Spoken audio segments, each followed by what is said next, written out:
Hey there, and welcome to Phobia The Awakening by IHIHS. This game's a personal favorite of mine that I played back in 2022 and briefly checked out once again when it got its 2.0 update last year.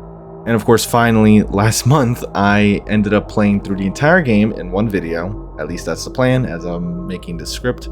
I wanted this video to come out today, August 27th, because it is the 3rd anniversary of the game's release. Currently, the developer has a remake in the works titled Showman's The Awakening. Now, the main reason why this remake is being made is due to the game's characters. Most of the animatronic characters, not all, are based off the Wiggles, which is an Australian music group, and the developer wants to detach from that, have their own original characters, so I just wanted to make that clear. Back to the game. You are Mark, a brand new security guard working at a warehouse holding animatronics from Wiggle Pizza House, an old closed-down pizzeria. However, the animatronics are acting strange. And of course, spoiler warning, as well as flashing lights, disturbing sounds, and jump scares, disturbing themes. You get the gist of it by now. Our first night starts with a call from Matthew, our phone guy, who gives us a background on the characters we're watching over. Hello, Mark? Are you there? Okay. My name's Matthew, and I'm sure that you were informed that I was going to call you to, help you out with your shift.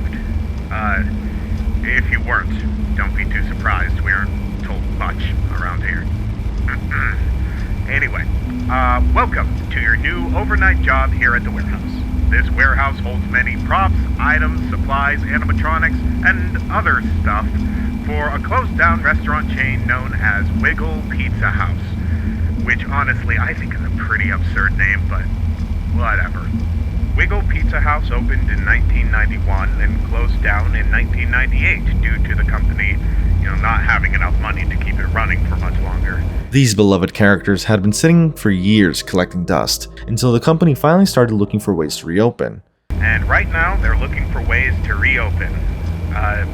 Now, this job is not exactly what you might expect, as you might not have been told. You see, out of all the animatronics we have stored here, only few were good enough after all these years of them just sitting here and collecting dust. These animatronics in particular are surprisingly directly from the original location. While these characters may be operational, they're not operating as intended. They say that the animatronics had technology that made them walk around, but it was scrapped before the opening of the restaurant.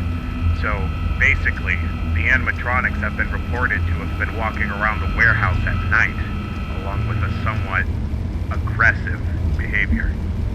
It's your job to make sure that these things don't wander outside or break anything or get inside your office. Of course, we can't let them near us if they're going to be aggressive, and we're not leaving our job, so the answer to all our worries is this mask under our desk. Night 1's active animatronics are Murray and Jeff, aka the red and purple characters, and they'll approach you via the left and right hallways. Sometimes you'll even hear them talking. Aside from cameras and lights, we also have an animatronic in front of us, along with a lever which will deliver a controlled shock in case it moves. This animatronic doesn't have any actual impact on the story, so this is the first and last time I'll be talking about Dear Jimmy the Elf. One small detail before we move on to the next night: if you look behind you, there are 2 missing children's posters, though they're illegible from this distance. Maybe these missing children are connected to the animatronic's odd behavior? But then again, maybe the animatronics are just temporarily glitching out, and everything will be back to normal tomorrow. Right? On night 2, we learned that Captain Feathersword on camera 6 is starting to act up and must be constantly supervised. If left unsupervised, he moves closer to your office through the rooms. Sometimes he'll even move while you're watching him on camera, which is odd. It's important for me to tell you right now that today, the animatronic known as Captain Feathersword has been acting up. He's on camera 6 and needs constant supervision. He seems to move when not being watched, even on cameras for some reason. Keep an eye on him, because he might move out of the room if you don't. And if he does, then I'd recommend looking for him on the cameras. He could go anywhere, and maybe watching him for a bit might do something. It might send him back to his room, but we've never seen what happens, so it's just best not to let him get out of his room, okay? We also learned that both Jeff and Murray could potentially be stalled into hallways using your hallway lights, though this may not be the best option. Do you really need to keep these guys next to your office for as long as possible? Another night, but this time, the animatronics are starting to crawl into the vents. Greg and Anthony specifically. For some reason, their behavior is starting to become even more erratic. So, Mark, there's been some reports of animatronics crawling into the vents. They were found sticking out of them a while after your shift had ended when everyone was going to work. We have no idea why these things are acting this way. And I overheard someone saying that crawling was never a thing they could do before. Something isn't right, Mark. Even the company's head people don't know what's wrong. I wouldn't even dare to wait for them to enter the office through the vents and put the mask on. Honestly, I don't even think that would work. Everyone's trying their best to get this sorted out. We're looking deeper and deeper every day, and we think we may have found something. Someone said that they're going to have one of the original mechanics who designed the animatronics look into it tomorrow. There are 3 vents that they can enter, and all of these vents lead straight to our office. But don't lose hope. You can seal off the vents, preventing them from accessing your office. However, you can only seal one of the vents at a time, so you must be careful with which vent you're closing. Now, everyone at the company is stressed, trying to figure out why the animatronics are acting so strangely in the first place, along with gaining new behaviors like crawling, which they were never able to do in the first place. Hopefully, they'll figure out the problem soon.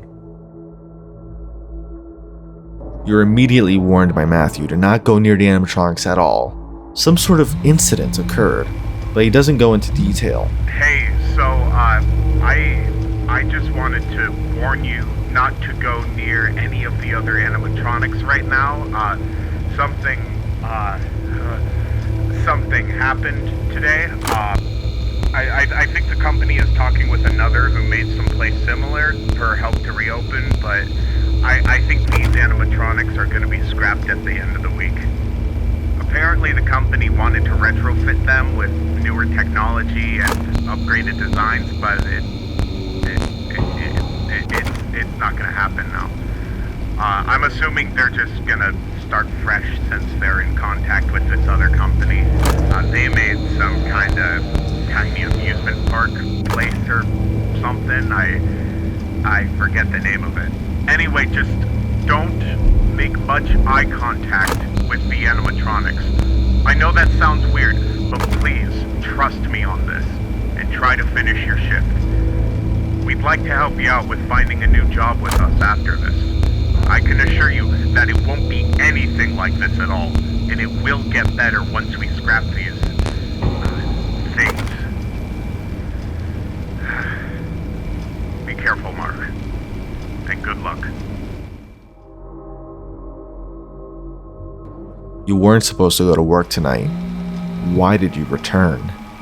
What the hell, Mark? We told you not to go there tonight, and we've been informed by someone that you did? There's no way we are going to go in there to get you out. Do you even understand how dangerous it is in there? What is wrong with you?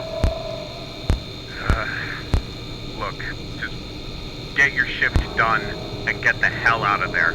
We're going to have those things demolished in the morning. And the same goes for anything that moves in that building. I don't know why you returned, but please stay safe and do not get yourself killed. I am not joking when I say those things are out for blood, Mark. Good luck in there.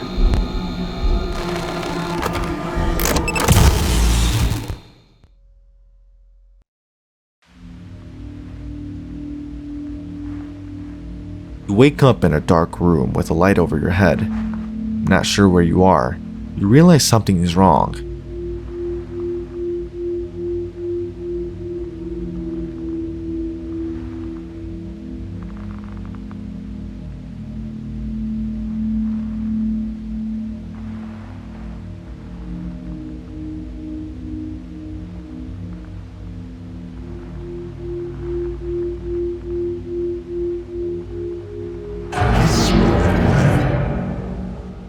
Suddenly, a voice in the darkness speaks, and two white eyes light up.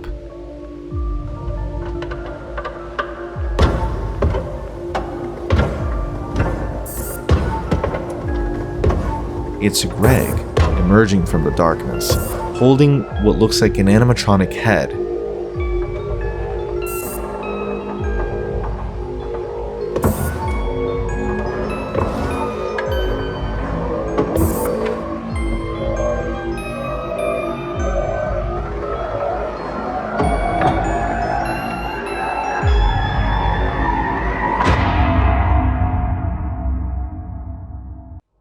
Greg then proceeds to walk towards you and places it on you against your will. While looking around, we can see some missing children's posters on the ground. Two of these are the same posters as the one in the office. 3 children went missing on April 12th, 1996. David Fett, Jackie Smith, and Timmy Cook, ages 13 and 12 respectively. No information is provided on where they were last seen, but seeing these posters again during what seems to be Mark's final moments suggests that they're somehow connected to the establishment. Now, I've tried finding out what Greg says in this moment, and from what I've seen other people say, Greg is saying, "Our guests are on their way," which would possibly be a reference to the workers who are planning on demolishing the animatronics in the first place. Unfortunately, that seems to be the end for Mark. All that's left now is to destroy these animatronics in the morning, right? We're back at the office. But how? Not only did something happen to Mark, but wasn't the place supposed to be demolished? Not only that, but Murray, Greg, Anthony, and Jeff are missing. Captain Feathersword, on the other hand, is still here, but he's staring oddly at the cameras now. As you scan through the cameras, you realize what's happened. You aren't Mark. Mark's on camera. He's getting closer to your office and reaches out to you until you put on your mask and he goes away. Maybe you're Matthew, worried about what happened to Mark. You came to the office looking for him and you found him. Mark's a lot more aggressive than the band was, but that's the least of your troubles because there's something else. A figure in the vents. An endoskeleton wearing a white mask and a devilish grin. You know the deal by now. If they get inside the office, you're done for. Finally, it's 6 a.m. You've made it. According to a newspaper article, the company behind the Wiggle Pizza House is teaming up with the company behind the Cloggy the Clown's Carnival to reopen a new restaurant after 9 years of closure due to bankruptcy. This seems to be the company that Matthew mentioned earlier that has similar experience with animatronics. Now I know, a bit of a cliffhanger. What happened to Mark in the end? Did they ever find him? What about that mysterious figure in the vents? Why was Captain Feathersword the only animatronic, aside from Jimmy, to stay behind? Now, before we go over the tapes that this game has, there are loading screens added with the 2.0 update that comes with some background information on the game's story and its world. Now, for the most part, there are 2 specific ones that I want to mention because they are arguably the most important ones for the story. Another loading screen says, he wanted to get rid of them. He wanted it to be over. Now this one's more vague, but I think he could be a reference to either Mark or Matthew. We know Mark returns on night 5, despite being told not to. Maybe he needed to deal with the animatronics themselves because they did something to him in the past.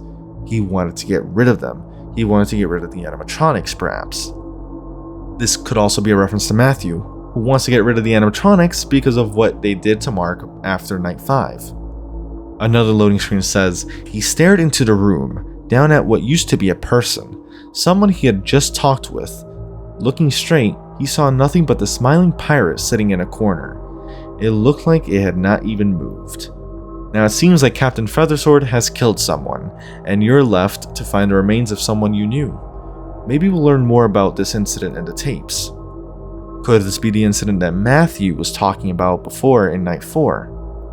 Now, while these loading screens help provide a bit more context and some background information, the real interesting stuff is found in the tapes. If you carefully look through the cameras on each night, you'll find a VHS tape lying around, which you can collect.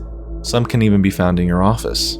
I've already made a video covering these tapes before, but that was back when I first played the game in 2022, and it's been a while since, so it'll be interesting to go through these again. Our first tape is dated September 22nd, 2007, involving a routine test of Murray, which had initial success with its movement presets.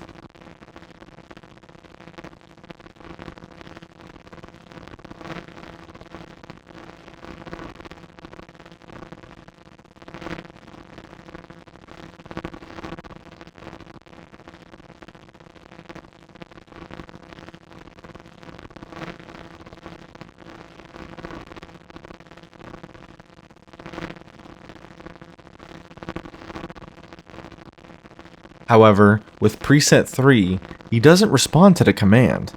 When prompted with the preset once again, he now stands straight, with lights lit up behind his eyes.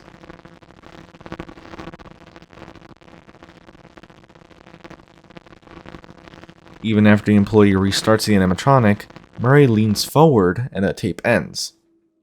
This tape helps to show why the animatronics may have started acting strangely. It's all about the eyes. Thinking back on it, you might think that the eyes simply mean that the animatronics are currently active or on. After all, the animatronics start moving throughout the night once their eyes light up. But tape 1 shows this is not exactly true. Murray is undergoing testing, so he's not deactivated, but we don't see the same lights in his eyes. However, shortly after Murray stopped responding to the presets, his eyes lit up, and he continued to not respond to commands. Even after the system restart, something's changed and his eyes remain lit. We'll get more information on why this is the case in our second tape. Attention staff, we believe we have found the issue with our animatronics. Unused AFRS seems to have been activated, and for whatever reason it cannot be shut off. It's been known to cause malfunctions in the past, sometimes sending the animatronic into a dangerous looping state when attempting to detect the face of a person. We advise our team to not directly face the animatronics while they are malfunctioning to prevent further issues. They should eventually stop and return to their previous behavior state. We're not going to be playing games here. Whoever activated the AFRS needs to speak up now, unless it's somehow activated by itself. Our last programming engineers gave up and left, so we're not getting anywhere until this is finished and functioning the way it should be. Thank you for your time. The AFRS, aka the Advanced Facial Recognition System. Very clever, I know. The AFRS, as mentioned, is an inactive system that was originally intended to allow animatronics to interact with guests, and even allows them to move freely. This is the system that Matthew was talking about in Night 1, which was supposed to be scrapped. Now, it seems like this was developed by Cook Robotics, based on the visuals of the tape, which is a new entity not mentioned before, and is most likely the founder of Wiggle Pizza House. Now, for some reason, the AFRS, once activated, cannot be deactivated, and has caused malfunctions in the past, sometimes leading to a quote-unquote dangerous looping state, while the animatronic is attempting to scan a person's face. The AFRS is the culprit behind the animatronic's erratic behavior, and I think that the lights behind the animatronic's eyes are a sign that the AFRS is active. After all, the animatronics only start to move once their eyes light up, aka the AFRS activates.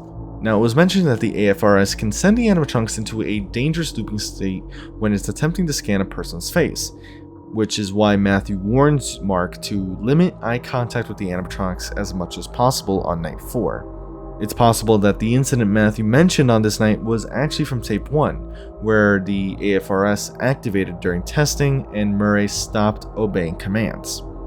Now, the speaker said that the animatronics should return to their normal state eventually, which would explain why wearing the mask sends the animatronics back to their stage. Since the AFRS was unable to scan you, the animatronics simply go back. Now, as for why the AFRS was activated, it's still unclear. Either someone manually activated this, or it activated on its own somehow. Unfortunately, the programming engineers that were working on this issue gave up and quit, so there's no solution in sight. Look, I don't know if this is much of a good idea.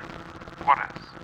It's just the fact that we're going to be working with that other company and, well, you do know they've had their own shady past with stuff, right?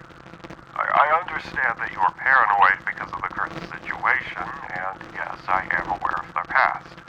It was only one incident, but that was years ago. I've done a handful of other things since then, and everything is working just fine. But let's focus on getting this stuff figured out right now. I can't even confirm if we're going to be working with them yet. Well, I mean, what do you think is wrong here? Not a clue. Something is very wrong. Two people, presumably employees, are talking about the collaboration between what I believe is Cook Robotics, the founder of Wiggle Pizza House, and the company behind Cloggy the Clown's Carnival. One of the speakers on tape 3 is the same speaker from tape 2 and is likely a higher executive within the company. It seems like the other company has also had a bit of a shady past, with some incident occurring a few years prior, but the quote-unquote executive brushes this off. However, the executive admits that something is very wrong with the animatronics, and as the tape ends, Anthony's eye twitches. This is more foreshadowing with regards to what might happen at the new restaurant that was being opened by the two companies, especially if the company behind Cloggy's had a shady past as well. What's a bit discomforting about this scene in particular is that the Anthony animatronic is not the same animatronic from stage. This could suggest that even the endoskeletons are somehow activated and just watching, which is just unsettling to think about. Next up, Captain Feathersword, 3 days after Murray's test on the 25th.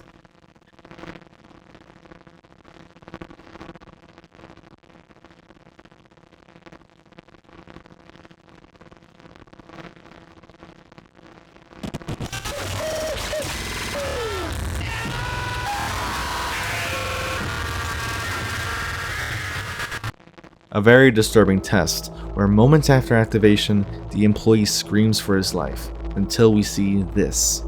Covered in blood, with the AFRS active.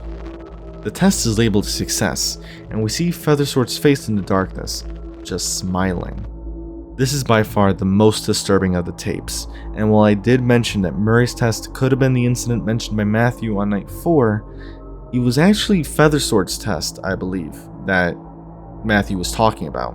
We know that Matthew didn't go into detail about what happened, possibly due to the brutal nature of the events we've just witnessed. It's also worth mentioning that the date suggests that this incident occurred before night 4, but we'd have to make some assumptions. If Murray's test on the 22nd occurred the day before night 1, within 24 hours or so, then Feathersword's test would have occurred the day before night 4, making this murder the incident that Matthew mentioned. Another piece of evidence suggesting this is how the timeline fits is that Matthew says on night 3 that one of the original mechanics would be stopping by the day after to take a look at the animatronics, which would end up being the day that the Feathersword test occurs. Unfortunately, we don't have any explicit dates for when Mark was working at the warehouse, so this is the best outcome that I could come up with, but it's nothing definitive. It's also worth mentioning that the person who dies in this tape is the employee from tape 3, and this event was mentioned in one of the loading screens.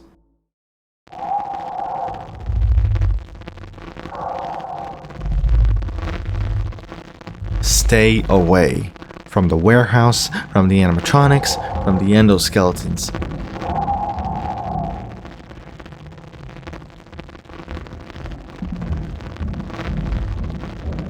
They plan on dismantling them all tonight. This was the warning that was given to the employees before night 5, but Mark didn't listen.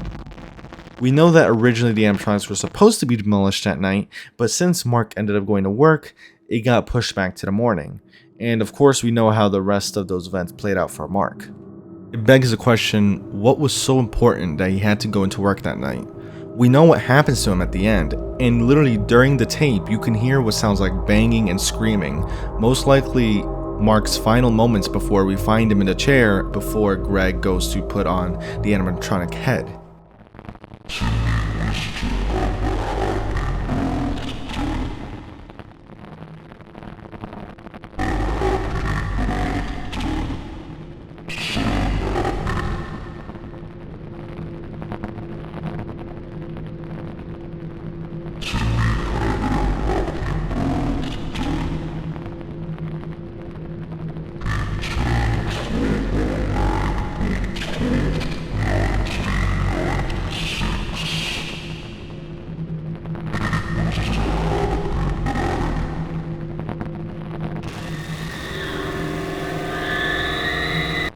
3 kids celebrating Timmy's birthday. The dialogue is hard to make out at first, and while I did make out most of it back when I first made my video on the tapes, Dark Taurus did a way better job of fixing the audio so that you can actually hear it. Thanks for clearing that up, Dark Taurus. Now we know that on April 12th, 1996, Timmy was turning 12 years old. If only it ended there. A happy day. The figure goes on to kill the 3 children, and ends up just standing there with the same placid grin on its face. So this explains the date of the missing children, April 12th, 1996, the same date where the 3 children were killed by, seemingly, the figure. It's also worth mentioning that we don't know whose voice that is, right? The figure doesn't speak during night 6, so you can't actually say that the figure is the one talking about the children having a happy birthday, so that part is still a mystery.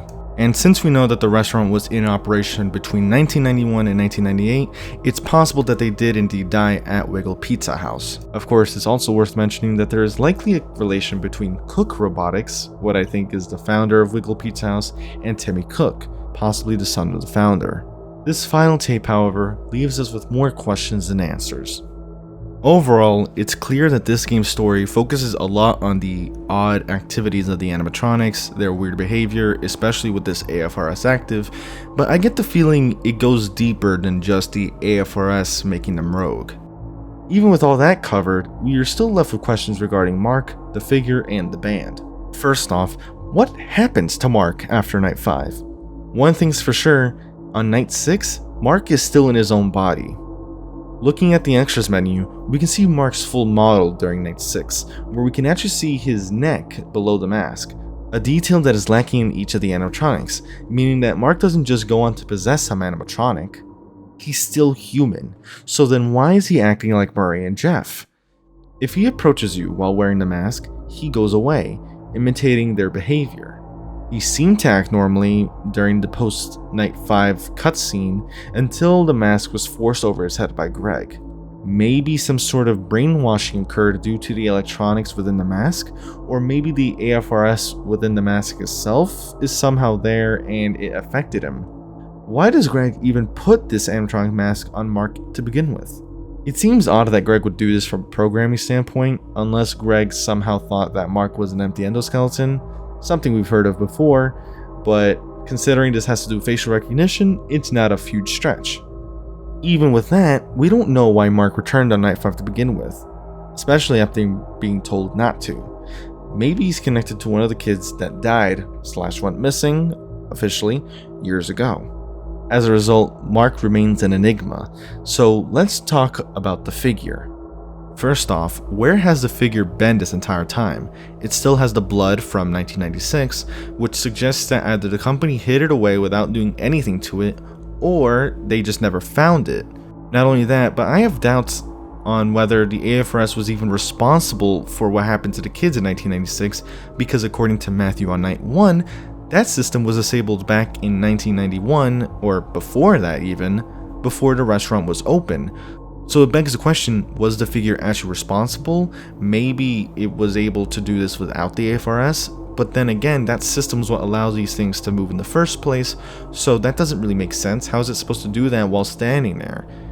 A lot of questions in that department, especially considering there's someone's voice in that tape, and we can't confirm that it belongs to the figure. This last question is probably not as important, and the answer is probably for gameplay related reasons, but why does the mask not work on the figure as well as Greg and Anthony? If they enter your office through vents, the mask won't stop them. Again, this is probably due to a gameplay reason, but it'd be cool if there was a legitimate story reason as to why the AFRS is not deterred by the mask in this case. Overall, my major theory is that in this game, right, the AFRS was activated by the characters themselves, or well, the animatronics. They were somehow sentient, I think, and they found a way to activate this system that gave them full control of their bodies, essentially, right? Because remember, even though it's just a facial recognition system, it's what enables them to move in the first place. And we have seen some hints of the animatronics being active in some way. You could point to tape 1 where Murray stops obeying commands before the AFRS was even activated, but it's possible that it was just like paused because maybe the system was like turning on and it couldn't really move at that time. You also have tape 3 where you see Anthony's eye twitch, suggesting that it's active somehow while listening to the employees talk about the animatronics and working with the other company. Either way, it's a grim story in the making, one that'll have to be revisited in the form of its remake, but an enjoyable one nonetheless. I wanted to make it clear that the remake, Showman's The Awakening, is not going to change so much in story according to the developer. It's mainly going to receive some tweaks here and there, so arguably it'll be improved, but it's not going to be super different from what we've discussed here, though I am still going to make a separate video on that game just to keep it in sync with the future installments. That said, I'm excited. I loved the original game back in 2022, and even now, it remains one of my personal favorites. So I'm looking forward to the remake whenever the developer is finished working on it. And with all that said, I hope you did enjoy. If you did, leave a like, subscribe, all good stuff. Lets me know you're enjoying the content and want to see more of it. Happy 3rd anniversary once again to Phobia the Awakening. If you haven't played the game for yourself, the game will be in the description below. I recommend it. I really enjoyed it. Great job to IHIHS again. Best of luck to the game development going forward. And I hope to see you in another video. Take care.